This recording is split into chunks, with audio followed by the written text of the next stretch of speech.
പ്രണയം the love after marriage last part. 5 വർഷങ്ങൾക്ക് ശേഷം. ശ്രീ, ബ്യൂട്ടീഷ്യൻ വന്നിട്ടുണ്ട്, വേഗം ആവട്ടെ. ബാത്റൂമിൻ്റെ വാതിൽ കൊട്ടിക്കൊണ്ട് കണ്ണൻ അവളെ വിളിച്ചു. ദാ വരുന്നു എന്ന് പറഞ്ഞ് വേഗം തന്നെ ഒരു ബാത്ത് ഡ്രസ്സൊക്കെ ഇട്ട് ശ്രീ പുറത്തേക്കിറങ്ങി. ആഞ്ജനേയ. അവളുടെ വരവ് കണ്ടതും ശ്വാസമൊന്നുള്ളിലേക്കെടുത്ത് ആഞ്ഞു പുറത്തേക്ക് വിട്ടുകൊണ്ട് കണ്ണൻ പറഞ്ഞു പോയി. ശ്രീ അതിന് അവനെ ഒന്ന് കൂർപ്പിച്ചു നോക്കി. സമയം 6:30 ആയിട്ടുള്ളല്ലോ, 7 മണിക്കല്ലേ ബ്യൂട്ടീഷ്യൻ വരുമെന്ന് പറഞ്ഞത്? അവർ നേരത്തെ എത്തിയിട്ടുണ്ട്, നിങ്ങൾ എല്ലാത്തിനെയും ഒരുക്കി ഇറക്കണ്ടേ? ശ്രീ അവനെ നോക്കി പുച്ഛിച്ചുകൊണ്ട് മുഖം തിരിച്ചു. എനിക്ക് മടിയാകുന്നു കണ്ണേട്ടാ, കണ്ണേട്ടൻ തന്നെ ഡ്രസ്സ് മാറ്റിത്താ.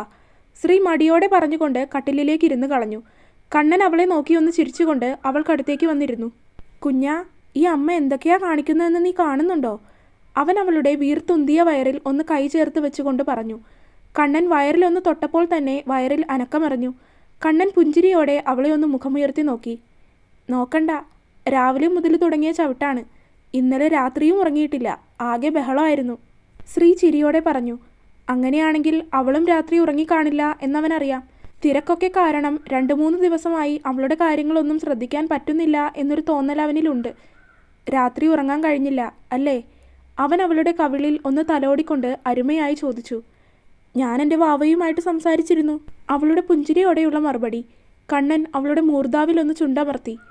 ഡ്രസ്സ് മാറ്റിത്താ, അവൾ വീണ്ടും പറഞ്ഞു. കണ്ണൻ അവളുടെ ബാത്ത് ഡ്രസ്സൊക്കെ അഴിച്ചു മാറ്റി ഒരു ടോപ്പും പാൻറ്റും എടുത്ത് ഇട്ടുകൊടുത്തു. ഇടയിൽ അവളുടെ ഉണ്ണി വയറിൽ ഒന്ന് ചുംബിക്കാനും മറന്നില്ല. അവൾക്കിപ്പോൾ ഇത് 7-ാം മാസമാണ്. പഴയതുപോലെയല്ല. ഇപ്പോൾ ശ്രീ ആകെ തടിച്ചു, ശരിക്കും ഉണ്ടപ്പക്രുവായി. മുഖമാകെ ചുവന്നുപോയി. മുന്നേ കണ്ണൻ എന്തെങ്കിലും ചെയ്യുമ്പോൾ മാത്രം ചുവന്നിരുന്ന മുഖം ഇപ്പോൾ സ്ഥിരമായി ചുവന്നാണ് ഇരിക്കുന്നത്. വിരൽത്തുമ്പ് പോലും ചോരയുടെ നിറമാണ്. ഉണ്ണി വയറുമൊക്കെയായി ഇങ്ങനെ കുഞ്ഞിത്താറാവ് നടക്കും പോലെ നടക്കുന്നത് കാണാൻ തന്നെ നല്ല ഭംഗിയാണ്. ഡ്രസ്സൊക്കെ ഇട്ടുകൊടുത്ത് അവൾ കൊടുക്കാനുള്ള സാരിയൊക്കെ എടുത്ത് അവളെ മേക്കപ്പ് ആർട്ടിസ്റ്റ് ഇരിക്കുന്ന മുറിയിലേക്ക് അവൻ തന്നെ ആക്കിക്കൊടുത്തു. അങ്ങോട്ട് ചെല്ലുമ്പോൾ അവിടെ ഹിമയും അമ്മുവും ഉണ്ടായിരുന്നു. 2 പേരും മേക്കപ്പ് ചെയ്യാൻ ക്യൂവിലാണ്. പിള്ളേരൊക്കെ എവിടെ? 3 കൂടി അച്ചുവേട്ടൻ്റെ കയ്യിലുണ്ട്, അമ്മു പറഞ്ഞു. മിക്കവാറും ഇന്ന് അച്ചുവേട്ടനെ 3 കൂടി കൊല്ലും. മേക്കപ്പ് ചെയ്യുന്നതിനിടയിൽ ഹിമയൊന്ന് തലയുയർത്തി ചിരിയോടെ പറഞ്ഞു. ഹിമയ്ക്കും അച്ചുവിനും ആൺകുട്ടിയാണ് ഉണ്ടായത്, അവ്യുക് താരവ് എന്ന അമ്പാടി. ആൾക്കിപ്പോൾ 4.5 വയസ്സ്. അമ്മുവിനും മനുവിനും പെൺകുഞ്ഞായിരുന്നു, ആരാധന എന്ന ആരുമോൾ. ആൾക്കിപ്പോൾ 5 വയസ്സ്. ആരുമോളും അമ്പാടിയും ശരിക്ക് കാണാൻ പോലും ഒരുപോലെയാണ്. ശരിക്ക് ഇരട്ടക്കുട്ടികളാണെന്നേ പറയൂ. പഠിക്കുന്നതും ഒരേ ക്ലാസ്സിൽ തന്നെ. 2 പേരും നല്ല കൂട്ടുമാണ്, സ്നേഹവുമാണ്. പക്ഷേ മനുവിൻ്റെ മൂത്ത മോൻ ടെററാണ്. നിസാര കാര്യം മതി അവന് വയലൻ്റ് ആവാൻ. 3 കൂടി ചേർന്നാൽ പിന്നെ അവിടെ ഒരു പൂരപ്പറമ്പാണ്. പക്ഷേ മനു ഉണ്ടെങ്കിൽ 3 പേരും അടങ്ങി നിൽക്കും. അവനെ കണ്ടാൽ പിന്നെ 3 പേരും ചക്കരയും പീരയുമാണ്. ഹിമ ഒരുങ്ങിക്കഴിഞ്ഞതും പിന്നെ ശ്രീ കയറി. അവളെ അധികം സമയം ഇരുത്തണ്ട എന്ന് കരുതി അമ്മു അവളോട് റെഡിയാവാൻ പറഞ്ഞു. ലൈറ്റ് ബ്ലൂ നിറത്തിലുള്ള ഒരു സാരിയാണ് ശ്രീയുടെ വേഷം. പ്രഗ്നൻ്റ് ആയതുകൊണ്ട് സാരി വേണ്ട എന്ന് പറഞ്ഞതാണ്. പക്ഷേ അവൾക്കത് മാനേജ് ചെയ്യാനാവുമെന്ന് പറഞ്ഞ് സാരി തന്നെ മതിയെന്ന് പറഞ്ഞു. അത് വളരെ ഭംഗിയായി തന്നെ അവരുടുപ്പിച്ചു കൊടുത്തു. സാരിക്ക് മാച്ചാവുന്ന രീതിയിൽ ചെറിയ രീതിയിലുള്ള ആഭരണങ്ങൾ. മുടി അഴിച്ച് കേള് ചെയ്തിട്ടു. ചെറുതായൊരു പൊട്ടും സിന്ദൂരവുമൊക്കെ വളരെ ലൈറ്റായിട്ട് ലിപ്സ്റ്റിക്കും ഒക്കെയിട്ട് അവൾ ഒരുങ്ങി. ഹിമ ഒരുങ്ങിക്കഴിഞ്ഞപ്പോൾ തന്നെ താഴെ കുട്ടിപ്പട്ടാളത്തിൻ്റെ അടുത്തേക്ക് പോയിരുന്നു. ശ്രീ ഒരുങ്ങിക്കഴിഞ്ഞതും അവൾ കണ്ണനെ നോക്കാനായി മുറിയിലേക്ക് കയറി. ശ്രീയുടെ സാരിയുടെ അരികിലായി കരിനീല നിറത്തിലുള്ള ഒരു ബോർഡർ ആയിരുന്നു. ആ നിറത്തിലുള്ള ജുബ്ബയും മുണ്ടുമാണ് കണ്ണന്. ശ്രീ ചെന്ന് നോക്കുമ്പോൾ അവൻ ഡ്രസ്സൊക്കെ ഇട്ട് നിൽക്കുന്നുണ്ട്. മുടിയൊക്കെ ഒതുക്കി വെക്കുകയാണ്. പെട്ടെന്ന് വാതിൽ തുറക്കുന്ന ശബ്ദം കേട്ടതും അവൻ തിരിഞ്ഞു നോക്കി. അവൻ്റെ കണ്ണുകൾ വിടർന്നു. അവൻ അവളുടെ അടുത്തേക്ക് നടന്നു വന്നു. ഗോർജിയസ്, അവൻ അവളുടെ താടിയിൽ പിടിച്ചുകൊണ്ട് പറഞ്ഞു. ശ്രീ ചിരിച്ചു. സാരി മാനേജ് ചെയ്യാൻ പറ്റുമോ പാർവതി നിനക്ക്? കുറച്ചു നേരം കഴിഞ്ഞ് അവൻ അവളോട് വീണ്ടും ഒന്ന് ചോദിച്ചു. അവൾ കൈ ഉയർത്തി കുഴപ്പമൊന്നുമില്ല എന്ന രീതിയിൽ കൈ ഉയർത്തി കാണിച്ചു. ഞാനെങ്കിലൊന്ന് കൺവെൻഷൻ സെൻറ്റർ വരെ പോയിട്ട് വരാം. വേഗം ഇങ്ങോട്ട് വരണേ, ദക്ഷിണ കൊടുക്കുമ്പോൾ വേണ്ടതാണ്, ശ്രീ ഓർമ്മിപ്പിച്ചു. അവളെ കൂട്ടി ഹാളിലെ സോഫയിൽ കൊണ്ടുവന്നിരുത്തിക്കൊണ്ട് അവൻ പുറത്തേക്കിറങ്ങി. കാറിലേക്ക് കയറിയിരുന്നപ്പോൾ തന്നെ അവൻ്റെ ഫോൺ ബെല്ലടിച്ചു. സൂര്യൻ കോളിംഗ്. അവൻ വേഗം ഫോൺ എടുത്തു. ഹലോ സൂര്യ, നീ എവിടെ എത്തി? വരുന്നില്ലേ? എടുത്ത പാടെ കണ്ണൻ വിശേഷം തിരക്കി. ഞങ്ങളിതാ എത്താനായി, വണ്ടിയിലാണ്. 2 ദിവസം മുന്നേ വരാൻ പറഞ്ഞതല്ലേ ഞാൻ? അങ്ങനെയാണെങ്കിൽ ഇപ്പോൾ ഇങ്ങനെ ധൃതി പിടിച്ച് വരേണ്ട കാര്യം ഉണ്ടാകില്ലല്ലോ, അവൻ ഗൗരവത്തിൽ ചോദിച്ചു. അതെന്തായാലും ഇനി നടക്കില്ലല്ലോ. ഞാൻ നിനക്ക് സന്തോഷമുള്ളൊരു കാര്യം പറയാനാണ് വിളിച്ചത്. എന്താണ്? സുമതി മരിച്ചു. പെട്ടെന്ന് കണ്ണൻ ഒന്ന് നിശബ്ദനായി. അവൻ്റെ ചുണ്ടിൽ പുഞ്ചിരി വിരിഞ്ഞു. Thank you. അതുമാത്രം പറഞ്ഞുകൊണ്ട് കണ്ണൻ ഫോൺ വെച്ചു. അവനിൽ നിറഞ്ഞ സന്തോഷം തോന്നി. താൻ ആഗ്രഹിച്ചതുപോലെ തന്നെയാണ് അവർക്കുള്ള അന്ത്യമൊരുക്കിയത്. അവൻ കണ്ണുകൾ അടച്ചൊന്നോർത്തു. അവരുടെ നില ഗുരുതരമാണെന്ന് ഒരാഴ്ച മുന്നേ സൂര്യൻ വിളിച്ചു പറഞ്ഞിരുന്നു. പക്ഷേ അതൊന്നും തന്നെ ബാധിക്കുന്ന കാര്യമായിരുന്നില്ല. ഓർമ്മകൾ നശിച്ച് ഒടുവിൽ മാനസിക രോഗിയായി മാറി അവർ. ഒടുവിൽ മരിച്ചു. ശ്രീദേവ് ഇപ്പോഴും അങ്ങനെ തന്നെ. അവനെ നോക്കി അതേ ഫാമിൽ തന്നെ അവൻ്റെ അച്ഛൻ രാഘവനും. അനഘ ജയിലിലാണ്.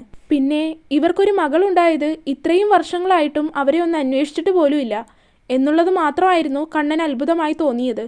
സമയമായപ്പോൾ തന്നെ കണ്ണൻ നേരെ തിരിച്ചെത്തി. സർവാഭരണ വിഭൂഷിതയായി വിവാഹവേഷത്തിൽ ഒരുങ്ങി നിൽക്കുന്ന ദേവുവിനെ അവൻ കണ്ണെടുക്കാതെ നോക്കി. ദക്ഷിണ കൊടുക്കാനായി തൻ്റെ കാൽക്കലേക്ക് വീഴാനൊരുങ്ങിയവളെ അവൻ തന്നിലേക്ക് ചേർത്ത് നിർത്തി. അവളുടെ നെറ്റിയിലൊന്ന് ചുംബിച്ചു. അവളുടെ നിറഞ്ഞ കണ്ണുകൾ കണ്ട് അവൻ്റെ കണ്ണുകളും നിറയുന്നുണ്ടായിരുന്നു. എങ്കിലും അവനത് പിടിച്ചു നിർത്തി. ഒരുങ്ങിയതൊക്കെ പോവും, സന്തോഷമായിട്ട് ഇറങ്ങ്. കണ്ണൻ അവളുടെ നിറഞ്ഞു വന്ന മിഴികൾ പതിയെ തുടച്ചു നീക്കി. മണ്ഡപത്തിലിരിക്കുന്ന തൻ്റെ പ്രാണനെ ദേവു കണ്ണെടുക്കാതെ നോക്കി. അവൻ്റെ നോട്ടവും അവളിൽ തന്നെയായിരുന്നു. മണ്ഡപത്തിലിരിക്കാനായി അവൻ അവൾക്ക് നേരെ കൈനീട്ടി. അതിലേക്ക് കൈ ചേർത്ത് പിടിച്ച് അവൾ അവനരികിലിരുന്നു. പൂജാരി കയ്യിലേക്ക് വെച്ച താലി അവളുടെ കഴുത്തിലേക്ക് ചാർത്തും മുന്നേ കിച്ചു അവളെ ഒന്ന് നോക്കി. ശേഷം കണ്ണനെയും. രണ്ടുപേരുടെയും മുഖത്തെ സന്തോഷം കണ്ട് കിച്ചു നിറഞ്ഞ മനസ്സോടെ അവളുടെ കഴുത്തിൽ താലി ചാർത്തി. കണ്ണനാണ് അവളെ കിച്ചുവിന് കൈപിടിച്ചു കൊടുത്തതെല്ലാം. രണ്ടുപേരും ചേർന്ന് മുതിർന്നവരുടെയെല്ലാം അനുഗ്രഹം വാങ്ങി. ദേവു വന്നിഷ്ടമാണെന്ന് പറഞ്ഞപ്പോൾ തന്നെ കിച്ചു അതധികം വൈകാതെ കണ്ണനോട് പറഞ്ഞിരുന്നു. പക്ഷേ കണ്ണൻ അത് ദേവുവിനോട് ചോദിച്ചില്ല. ദേവു കുറേ നാൾ കഴിഞ്ഞാണ് കണ്ണനോട് ഈ കാര്യം തുറന്നു പറഞ്ഞത്. പഠിക്കാനുള്ള സമയമായതുകൊണ്ട് കണ്ണൻ അവളെ പറഞ്ഞു മനസ്സിലാക്കി. ഡിഗ്രി കഴിഞ്ഞ് കണ്ണൻ ശ്രീയെയും ദേവുവിനെയും MBA ചെയ്യാൻ ചേർത്തു. അവൾ MBA ചെയ്തുകൊണ്ടിരിക്കുന്ന സമയത്താണ് കിച്ചു അവളെ വിവാഹം കഴിച്ചോട്ടെ എന്ന കാര്യം കണ്ണനോട് വീണ്ടും വന്ന് ചോദിച്ചത്. തൻ്റെ അനിയത്തിക്ക് അവനേക്കാൾ നല്ലൊരു ഭാര്യയെ കിട്ടില്ല എന്ന് കണ്ണൻ ഉറപ്പായതുകൊണ്ട് കണ്ണൻ എതിർപ്പൊന്നുമില്ലാതെ സമ്മതിച്ചു. കിച്ചു ഇഷ്ടമാണെന്ന് പറഞ്ഞപ്പോൾ ആദ്യം ദേവു കുറച്ച് ഗമയൊക്കെ കാണിച്ചുവെങ്കിലും അവനെ മറന്നൊരു ജീവിതം അവൾക്ക് അസാധ്യമായിരുന്നല്ലോ.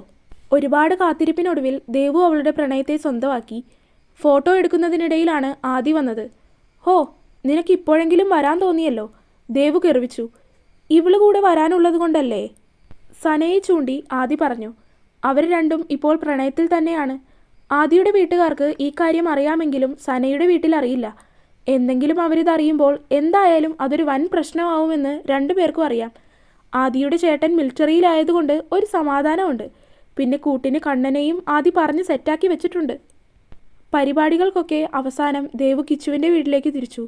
കുഞ്ഞൊരു സങ്കടം മനസ്സിൽ അവൾക്കുണ്ടായിരുന്നുവെങ്കിലും അവനെ സ്വന്തമാക്കിയതിലുള്ള സന്തോഷമായിരുന്നു അവളിൽ അതിലും കൂടുതലുണ്ടായിരുന്നത്.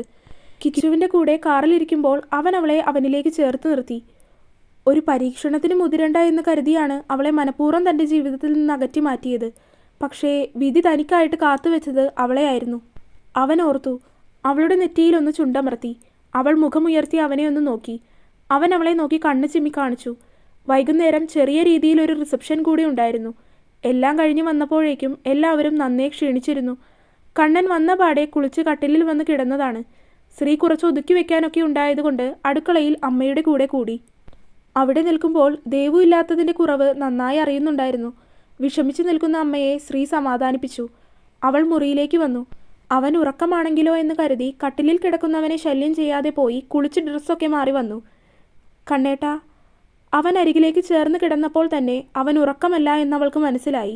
കണ്ണൻ മുഖമൊന്ന് തലയിണയിൽ അമർത്തിക്കൊണ്ട് അവളെ നോക്കി. ശ്രീ അവനെ തൻ്റെ നെഞ്ചിലേക്ക് ചേർത്ത് പിടിച്ചു.